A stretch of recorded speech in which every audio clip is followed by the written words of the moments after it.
Welcome back to our weekly communication channel, Hello Monday. The topic this week is limiting factor.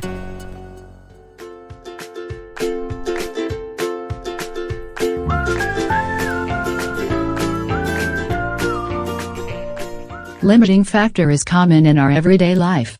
Imagine a group of people having an appointment to go on a field trip. No matter how early the other people arrive, they can only depart after the last person arrives at the appointed location. Let's take another example. Imagine you have a barrel made of wooden sticks. The length of the sticks are different. The maximum amount of water that this barrel can carry is determined by the shortest stick. In these examples, the product, or outcome of your activities, is determined by the lowest, latest, or weakest factors. These are called limiting factors. In nature, limiting factor is defined as things that prevent a plant, body, or population from growing any larger. For instance, plants need a specific ratio of nutrients, such as nitrogen, phosphorus, and sulfur, for optimal growth. If the plant does not have enough phosphorus to carry out its internal reactions, phosphorus is considered the limiting factor. In business, limiting factor is something that prevents a system or business from reaching its full potential. The theory of constraints, by Dr. Eli Goldratt, states that the throughput of every system is limited by at least one constraint. Only by increasing flow through the constraint can overall throughput be increased. The method is to focus on the weakest point of the process and make all improvement efforts on the constraint. Taking this chain for example, each link has a different capacity for carrying. Its weakest link can carry maximum 10 kilograms. Making it stronger will allow the chain to carry more weight. Strengthening any other links will have zero impact on the chain's ability to carry more weight. A system's optimum performance is not the sum of local optimization. Strengthening anything other than the weakest link has no impact on the performance of the system. The goal of the theory of constraints is to guide management towards where and how they should focus their resources to get the best return on investment.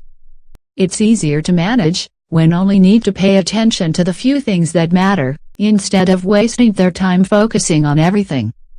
Constraints may appear in the form of capacity, material, logistics, the market, demand, behavior, or even management policy. To analyze and improve system constraint, first, we need to identify what the constraint is. Other than guessing, management can identify the system constraint by checking where there are work pile-up, where most problems occur, which resources or tasks require the most management attention, or which resources are heavily used. After identifying the constraint, next step is maximizing it, or getting the most out of the bottleneck, by make sure that it is doing what it should be doing, not doing waste work. Make sure that it has what it needs to perform its job. Make sure that it is protected from delays in other parts of the system. Although there can be more than one limiting type of resource, there can only be one most limiting resource at a time. Once a constraint is no longer a constraint, it means the constraint has moved to another part of the system.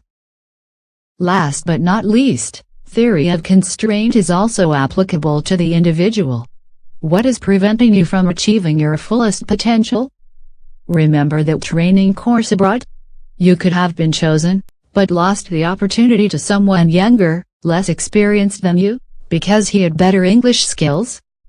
Or the chance to manage a project was given to someone else instead of you, because you easily lose your temper, and once you do, you may damage the relationship with client or partner. Don't just sit there and complain that it is unfair, or say that you were unlucky. Take some time today to find out where your weakest link is, what lacking competency is preventing you from getting what you want, and start to improve it now. See you at the top.